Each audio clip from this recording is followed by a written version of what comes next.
ಇನ್ನೊಂದು ಸಾರಿಗೆ ಇಲಾಖೆದ ಕತೆ ಹೇಳ್ತೀನಿ, ಪೊಲೀಸರದ್ದು, ಟ್ರಾಫಿಕ್ ಪೊಲೀಸರದ್ದು. ಇವ್ರದ್ದಂತೂ ಒಂಥರ ವಿಚಿತ್ರ. ಇಷ್ಟು ದಿನ ನೋಡದ್ದನ್ನು ಇವತ್ತು ಜನ ಕಾಣುವ ಹಾಗಾಗಿದೆ. ಅನುಮಾನನೂ ಬರ್ತಿದೆ ರೀ.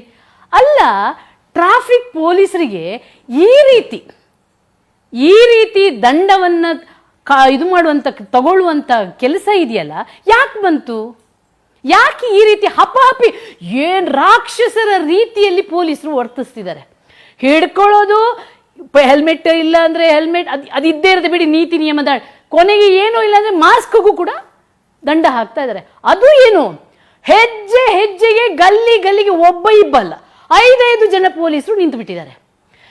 ನನಗೆ ಯಾವ ಪೊಲೀಸಿಗೂ ಈ ರೋಡಲ್ಲಿ ಏನಾಗ್ತಿದೆ, ಟ್ರಾಫಿಕಲ್ಲಿ ಏನಾಗ್ತಿದೆ, ಅಲ್ಲಿ ಜನ ಒದ್ದಾಡಿ ಸಾಯಲಿ ಜಾಮ್ ಆಗಿ, ಇವ್ರು ತಲೆ ಕೆಡಿಸ್ಕೊಳ್ತಿಲ್ಲ. ಇನ್ನೊಂದು ತಮಾಷೆ ಗೊತ್ತಿದೆ, ಮೊದಲು ಯಾವನು ಪೊಲೀಸರು ರೋಡಿಗೆ ಬರ್ತಿದ್ದು ನೋಡಿದ್ರೆ ನೀವು, ಇವಾಗ 6 ಗಂಟೆಗೆ ಇದ್ಬಿಡ್ತಾರೆ, ಕರೆಕ್ಟಾಗಿ ಮೆಷಿನ್ ಇಟ್ಕೊಂಡು ಕೂತ್ಬಿಡ್ತಾರೆ. ಇದನ್ನು ಏನು ಅಂತ ಅರ್ಥ ಮಾಡ್ಕೋಬೇಕು? ಇದು ಜನರನ್ನು ಲೂಟಿ ಮಾಡುವ ಕೆಲಸ ಅಲ್ಲದ ಇನ್ನೇನ್ರಿ? ನಾಚಿಕೆ ಆಗಲ್ವಾ? ಖಜಾನೆಯನ್ನು ನೀವು ಭ್ರಷ್ಟಾಚಾರ ಮಾಡಿಕೊಂಡು ಖಾಲಿ ಮಾಡ್ಕೊಂಡು ಕೂತು ಇವಾಗ ರೋಡಲ್ಲಿ ಜನರನ್ನು ಲೂಟಿ ಮಾಡುವ ಕೆಲಸ ಇದೆಯಲ್ಲ, ಒಂದು ಅರ್ಥ ಇದೆ ಅಂದರೆ ಅದಕ್ಕೆ ನೀತಿ ಬೇಕು, ನಿಯಮ ಬೇಕು. ಏನು ಹೇಳ್ತಾರೆ ಅಂತಂದರೆ, ಏನು ಕೊರೋನಾ ಟೈಮಲ್ಲಿ 2 ತಿಂಗಳು ಲಾಕ್ಡೌನ್ ಆಗಿರೋದ್ರಿಂದಾಗಿ ಜನ ರೂಲ್ಸ್ ಎಲ್ಲ ಮರ್ತು ಬಿಟ್ಟಿದ್ದಾರೆ, ಎಲ್ಲ ರೂಲ್ಸ್ ಬ್ರೇಕ್ ಮಾಡ್ತಿದ್ದಾರೆ. ಹಾಗಾಗಿ ಯಾರು ಹೇಳಿದ್ದು?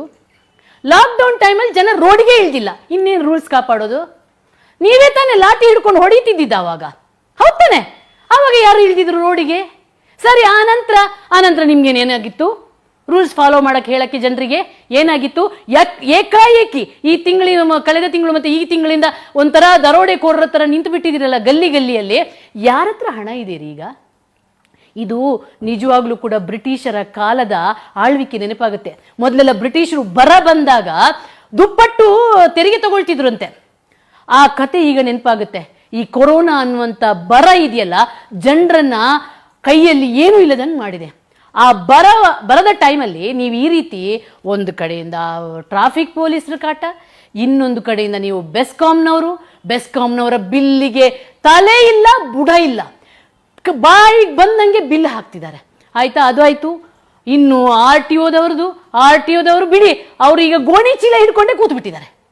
ನಾಚಿಕೆ ಆಗಲ್ವೇನ್ರಿ ನಿಮಗೆ? ಒಂದು ಗೋಣಿ ಚೀಲ ಹಿಡ್ಕೊಂಡು ರೋಡಲ್ಲಿ ನಿಲ್ಲಕ್ಕೆ ಇಷ್ಟು ಕಷ್ಟದಲ್ಲಿ ಸರ್ಕಾರ ನಡೆಸ್ಬೇಕಾ?